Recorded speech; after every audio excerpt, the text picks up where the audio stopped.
It's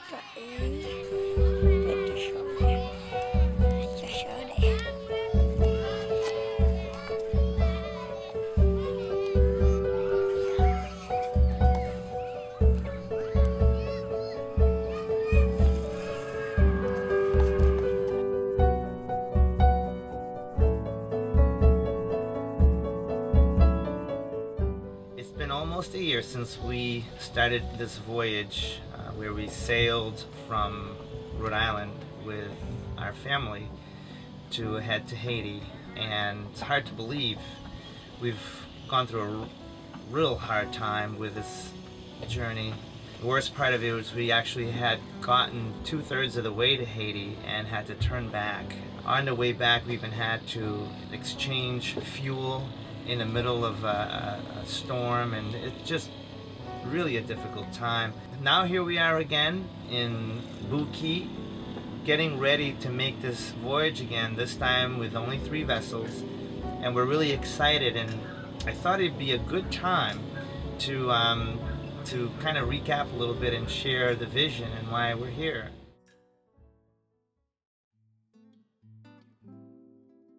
When we first got called to go to Haiti, at first I really struggled because I thought to myself, Haiti has plenty of people out there doing humanitarian aid and bringing them food and clothes and whatnot.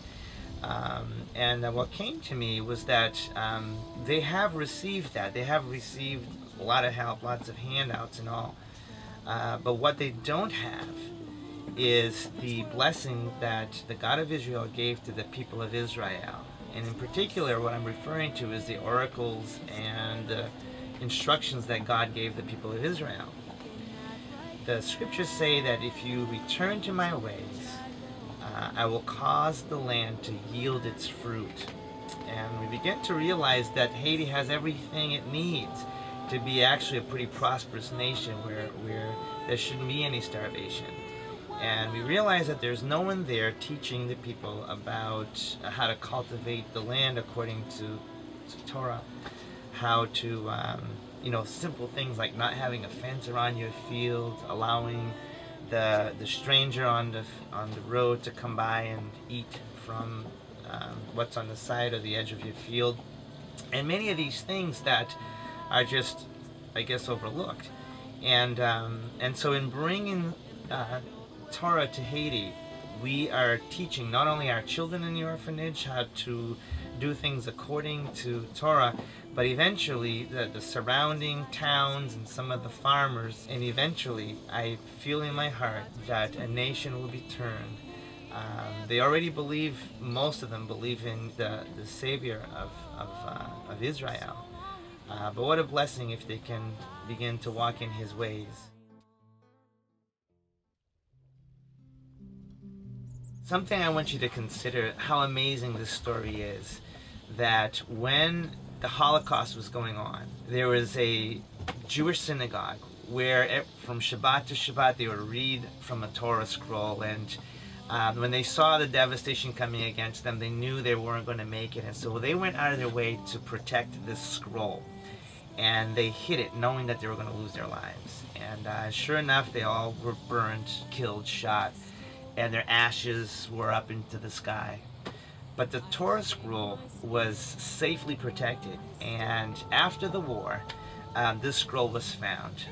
There are other scrolls found, but this one in particular was found. It survived the Holocaust.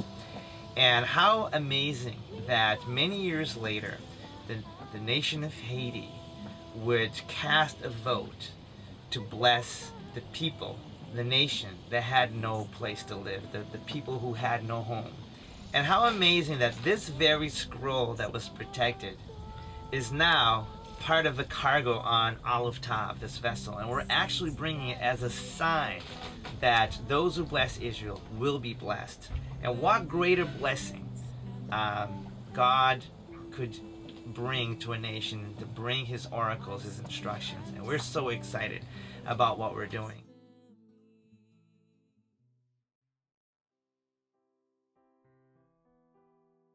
One of the things I have to say is I'm just so grateful that during this really difficult year for us where we really felt almost like we were in a stalemate. Your prayers and your support has blessed us tremendously. We were able to take care of our children on the orphanage, take care of the staff, fix Olive Tav with the different things that broke on our voyage as we had to return, and even have an addition to the fleet, Hazak, a smaller vessel that Andre and Kara are going to be sailing also to help us with this mission in Haiti. And so your love, prayers, and support have helped sustain these things, and I just really want to thank you.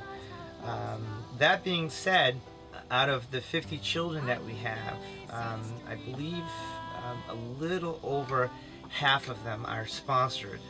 We have figured the sponsoring a month to be about $20, and we'd really like to see 100% of our children sponsored. I really want to ask you for your help with that.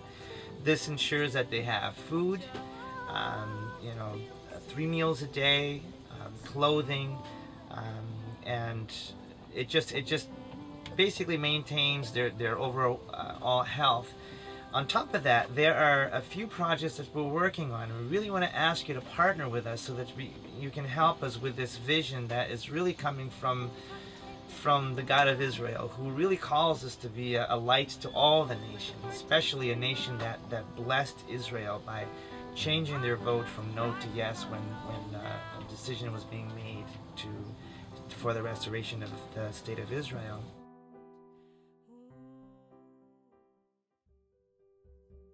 Some of the projects we're working on is fish farms, aquaponics. We want to start working on building a little school. We not only have a vision for our orphanage, but there are many pastors in Haiti who've met with us, and they're starving, really starving for teaching.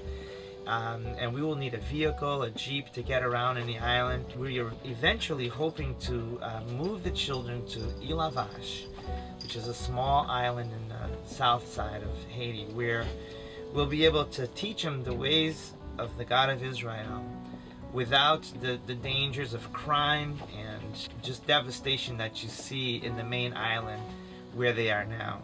And we would be so blessed if you can help us with this. This means we will be looking to purchase some land.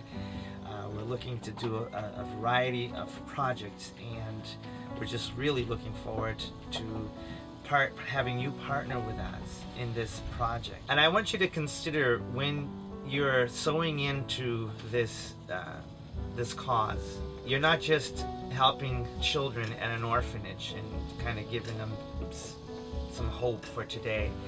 You are really sowing into a much greater vision, not only to restore children, but to restore a community, to restore a village, and eventually to restore a nation. And these are the promises that God said. He says, if you ask of me, I will give you the nations. And we said, Father, give us this nation, and set it free from the bondage of this enslavement that they have to poverty and devastation. I remember the man who met us at the bus stop, and he looked at me like intensely, and he said, "Don't forget, little dream, little blessing. Big dream, big blessing." And I'm believing in the bigger than bigger dream, because we're calling on a nation, and that nation is attached to another nation. So we're gonna do 2 nations by the time we're done with one. We're gonna try to get at least 2.